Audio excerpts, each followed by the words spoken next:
Siyempre, unahin natin yung pinag-usapan kahapon pa na pinagdudahan kung hiwalay na ba talaga sina Yen Santos at saka si Paulo Contis. Correct. Yan, ano masasabi niyo dyan, mga classmates? Kasi, di ba, nung birthday ni Paulo nung March, may pagbati, sweet messages. Itong si Yen Santos. Di ba, sa IG account. Pero bigla syempre ang mga kibitzers, nakita, ay, bakit nawala na, binura na, hindi kaya? Yun lang naman ang mga question.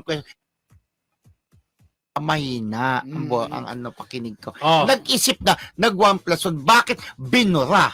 Diba? Parang ganon. Bakit dinilit? Bumibeya Alonso siya. Ay, diba? At nag-unfollow siya, pero si Paulo naka-follow pa rin naman sa kanya. So may something.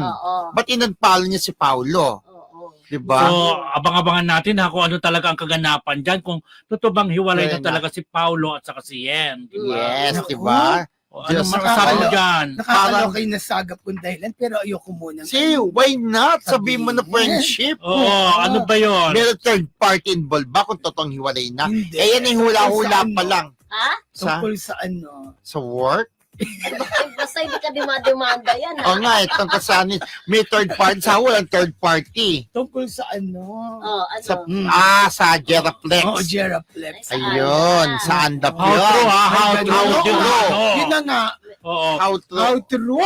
Na, Tungkol daw sa dato. sa part nino, alam na kung sinong part. Pero bukas ang panig din ng Paulo at Yen tungkol dyan, ha? Ay,